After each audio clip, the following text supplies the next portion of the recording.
I struggled a lot with survivor's guilt. Why did I survive? Why didn't my friends who had better potential, who were smarter, why didn't they survive?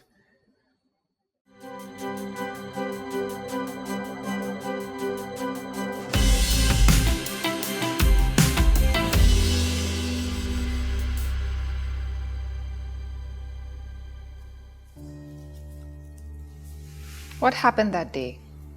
So April 3rd, 2024, my husband and I were on a holiday in Taiwan. It was the second day of our time in Taroko National Park. Towards the trail end of our hike, just as we were on our way back, I started to feel the earth rumble, like this growling sound coming up from the earth. And before I knew it, the ground that we were standing on started to shake, and instinctively I just screamed, "Run!" And the both of us started to run, but within a few seconds of that, everything became completely pitch dark. We held each other's hands and we gave each other a tight hug, and I heard him say the words to me, "I think I've been hit." You could see parts of the flesh under his skin. His earlobe was sliced and he was bleeding profusely. The day was June 5th, 2015, and we were about to embark on an activity called Via Fetra. It was a protected climbing route along the perimeters of Mount Kinabalu. Group 1 started first, followed by Group 2, and Group 3 and Group 4 were at the starting area. I was in Group 2 myself, and as kids, I think we were all very excited. We were all laughing our asses off that morning. It was all fun until we heard a loud roar. We all looked up to our right, and we saw a big boulder the size of a van. We just came down toppling onto the groups which were at the starting area, Groups 4 and Groups 5. I heard a teacher shout, "Get down," and that was my first instinct to get down. We didn't have cover, there was no shade whatsoever. I was lying down, covering my face. I looked in front, I saw rocks, small rocks, but these were sharp, and these were falling and tumbling down at very fast speeds. The first rock hit my back, then it just rained hell afterwards. I thought I was going to die already. My friends beside me who were in my group, they were not moving at all. I didn't know what to do at that point, so I just looked down and just prayed. In the immediate seconds following the earthquake, it was an utter feeling of shock and disbelief. This can't be happening to us, it's not real, this is a nightmare.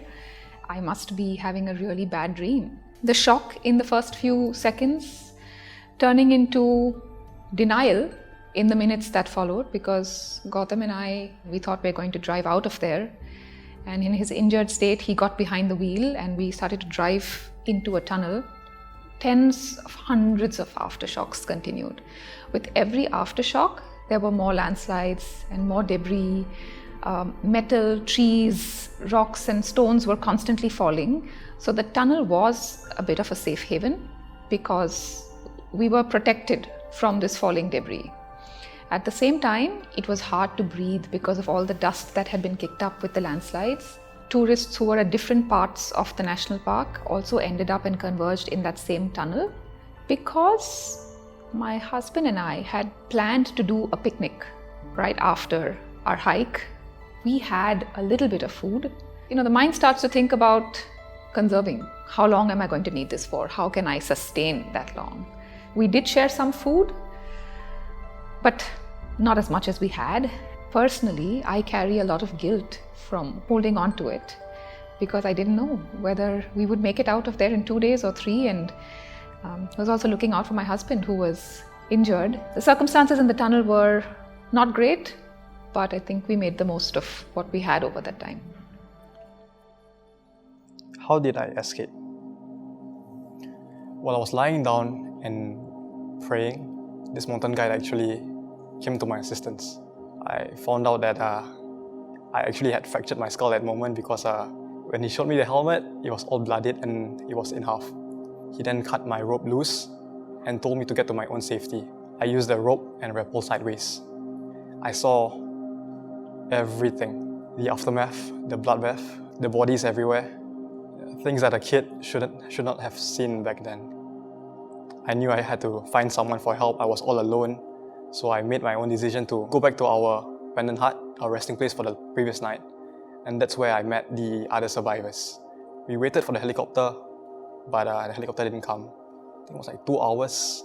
Afterwards, the mountain guides decided to hike down 8 kilometers all the way down to Tim Pohon Gate, which was the starting point of the mountain.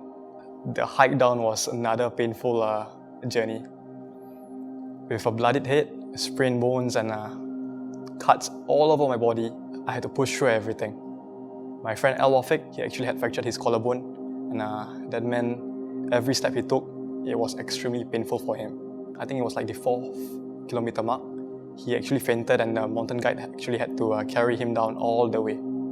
Somehow we made it.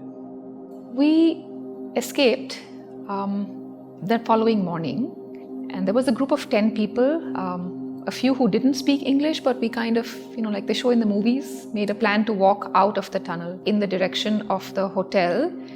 And the hope there was to find access to food and water about 40 or 50% of the way in. There was about a 70-degree incline of a mountain, and against this mountain and the road, there was a whole bunch of debris that had collected from the landslides.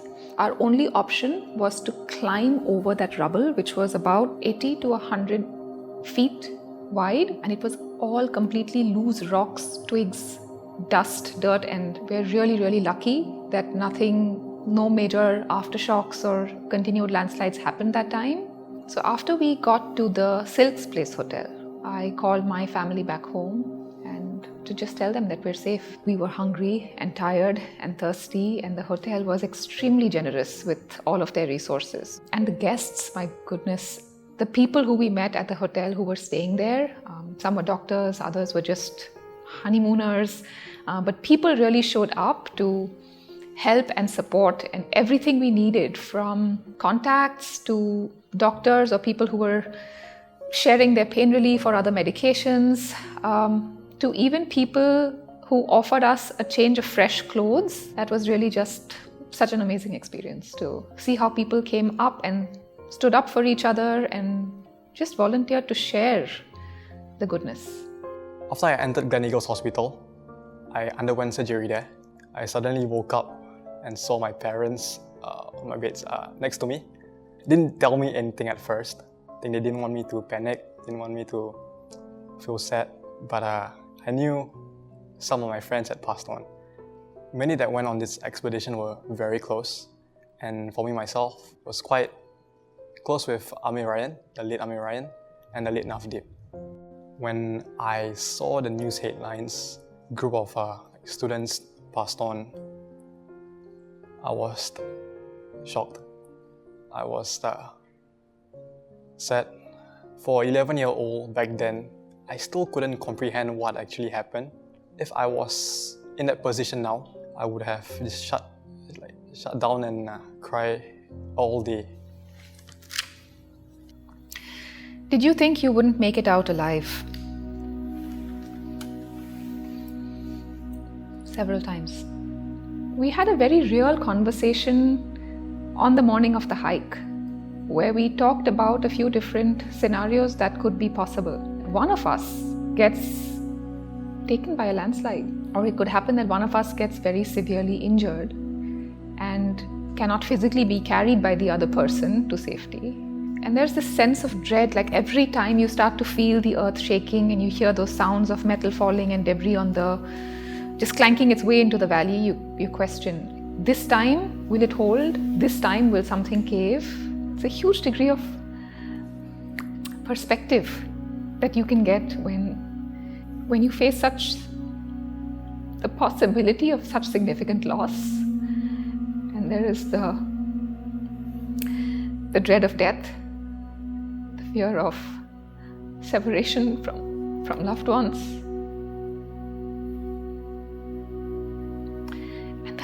And that can fundamentally change something in you. Honestly, I didn't think I would make it out alive. The rock that had hit my head, doctors said that if it was like 1 cm, a bit more, then I would have gone. And I still have a scar behind here. It's here. many times where I felt I might lose my life again. When we were hiking down 8 kilometers of totally destroyed terrain, the staircases were all gone. So one misstep and you would literally fall down to your own death. Me personally, I just slid down all the way. It was extremely painful to be sliding the whole hike down. I could have passed out back then. So we were honestly very lucky. Am I still affected by this ordeal? I did experience a bit of flashbacks, visions of people under the boulder, limbs cut, blood everywhere. I struggled a lot with survivor's guilt. One question that kept appearing in my mind back then was, hey, why did I survive? Why didn't my friends who had better potential, who were smarter, why didn't they survive? Really diminished my self-esteem. When we came back, I realized that a dam had burst. Everything that was unprocessed until then and in the weeks and months before started to come out. And I was living at home with my husband, who was physically injured but was handling it in a completely different way. He got back to work the very next day. And something about living with the person who handled it so differently made me really question, is something wrong with me? Am I handling this so differently? Am I overreacting? Many people's message to me was, it's okay, it happened, you got lucky, congrats on your new life, now move on. And that's not very helpful. And so what therapy supported me with is it helped me to find my voice. And that's actually where writing really helped me to process everything I was feeling. And today I sit here as a published author because I went to therapy. And I would sit for hours and hours with a pen and paper, just writing everything I remember, everything I felt, everything I learned from that experience. There are several life moments during which you question who you are and where you're going. Maybe I am allowing social and cultural norms to dictate what I want from life. And coming out of this experience, I've just started to lean into more of me, less of the world around me. In secondary school, I didn't really want to share about this experience to anyone. I thought to myself, hey, why would anyone want to hear about this? It's a morbid and horrific story. I don't want to be interested. Only in JC I started to open up. And I realized that I actually found comfort in sharing. The bravery, the resilience, the maturity showed by 11-year-olds, not a common thing. Honestly, the expedition was not all bleak.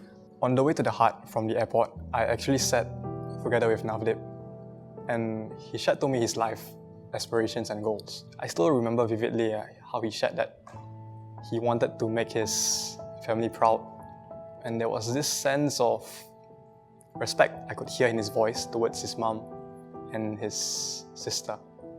Likewise for the late Emyr Ryan, that night before the quake, we prayed our night prayers, Isha. He was praying on the bed while leading us. And when he made the prayer call, all of us just erupted in laughter because we were kids and we didn't really see each other pray before, and this was our first time. It was incredibly fun with these two people, the late Emyr Ryan and Navdeep. We'll never forget, never, the happy moments with those that passed on. Occasionally, I do visit near resting places, and there I would normally go on and have a conversation with him, tell him about my plans, tell him about where I am right now, how I really want to climb Mount Kinabalu again. It's going to be the 10th year anniversary this year. We did not climb to the summit, and I want to accomplish that this year. I'll be emailing TKP soon, the hopes to borrow their flag so that I could raise it up at the summit. Upon completing that mission, I would come back to his place and tell him about it. I think he'll be happy to hear it. In fact, I think the others who are watching from above, I think they would be happy to know that we actually had completed what we didn't finish back then.